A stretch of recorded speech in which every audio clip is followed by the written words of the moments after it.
straight to Michigan Tech. What made you choose Michigan Tech at the time? Michigan Tech was very cheap. It was very cheap place. It was $200 quarter in tuition, $100 quarter in. It was very cheap overall, and they had financial aid to supplement most of my to cover most of my expenses. But from India, you don't know any difference between Michigan Tech and MIT and Stanford, because they're in America. There's not much. This is long before the internet. They all had nice brochures that I found in the library. You couldn't tell them apart a whole lot. But Michigan Tech offered a financial aid, and it was cheap. So there was a bit transition that took place. I get to Michigan Tech. I study hardcore power engineering at IIT, transformers, motors, generators, circuit analysis, and they get to Michigan Tech, and there's no power engineering, no EE at all, being taught, logic design, system design, control systems, it was total transition overnight, and Did you enjoy that kind of stuff? Oh yeah, I loved it. And I got to Michigan Tech. They had it at Pure Center, and within 6 weeks after I got there, I was the expert in Fortran on the campus. People will come to me to help solve debug their software. And by the end of first semester, I was very comfortable. Logic design was made for me. Logic and system design courses were just tailor-made for me. At the time, did you imagine what kind of applications or jobs you would work in, given the larger kind of business and political environment that you mentioned, with exciting new technologies and new companies, or were you just sort of discovering it as you went along? In the U.S. or in India? Either one. What was guiding your focus when you were in graduate school? So in India, the job environment was very, very bad, very, very bad. India was a socialist country. They had set up these centers of excellence for education, but they had not allowed industry to be set up. The government was controlling. They were following the Russian model of planning, licensing the businesses, and so most of us who came out in my generation had no suitable job in India. You could be hired as a sales engineer. You could be hired as a support engineer for one of the overseas foreign companies. There was no design jobs, no engineering jobs to speak of. So 80 to 90% of my classmates left India back in 1967. In the U.S., you didn't worry about the jobs because in late 60s, U.S. was still hitting the full stride. Space program was on, and all the people were being sent to Vietnam, so there was shortage of people for the jobs. And it wasn't until 70, maybe I should talk about that one. It wasn't until 70 when the things really slumped. In 1969, we put the man on the moon, right? Mm-hmm. And there was no follow-up. And the Vietnam War was winding down, and people were coming back in large numbers.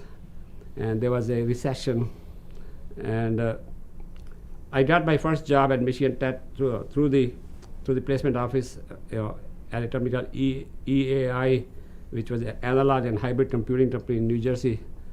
And I was there 7 months, and I got laid off. And mini computer. What were you working on at EAI? Mini computers. You were designing logic. Yeah, logic design. Part of the CPU. So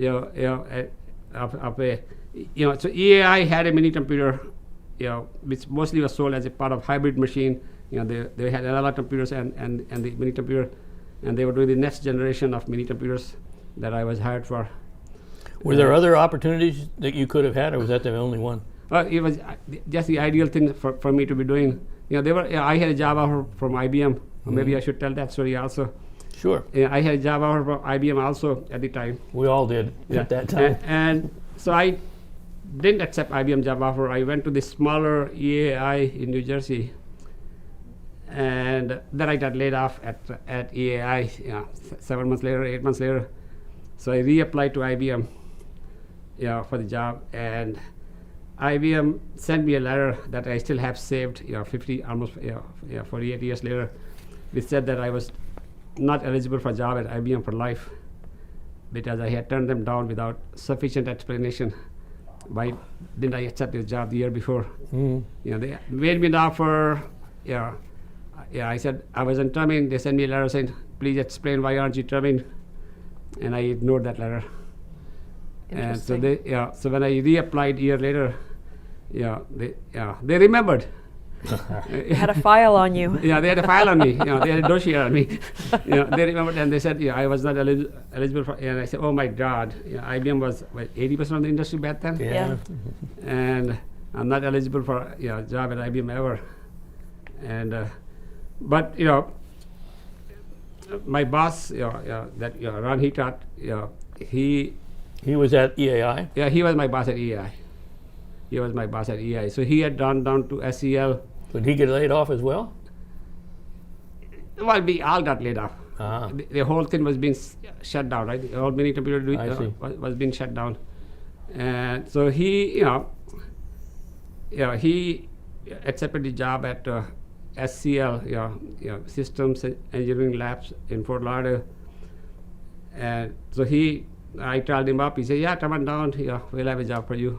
So I went down, there, and SCL again, was a mini computer company, doing real-time machines and mostly selling to NASA, if I remember right, real-time. And but by that time, the digital had emerged as a winner, or was emerging as a winner, with PDP-11, and there was, and then of course there was a Data General which had emerged as a number 2 player. So all these mini computer companies we had all over, there were dozens and dozens of them, right? If I remember right. Low barriers to entry. Well, there was no dominant player, and everybody thought they could do it. IBM was up there on the mainframes, and so SCL got in trouble, as you know, right? And SCL, I was there maybe another 7-8 months, if that long. I got laid off second time. At SCL, because SCL was not able to sustain its business either. And I thought maybe I'll go back and work for a larger company, and I went to work for RCA, RCA Computer Systems, and RCA was also in trouble because their pitch was 10% better for 10% less. IBM compatible mainframes, which were 10% better than IBM machines, but they were for 10% less. And when IBM announced IBM 370, which was sort of 40% better than the IBM 360 for same price, the RCA went down overnight.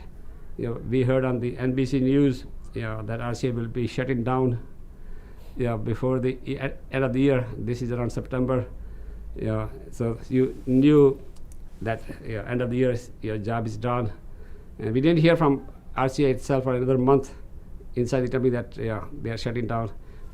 After hearing that on the news, the chairman of the board of RCA,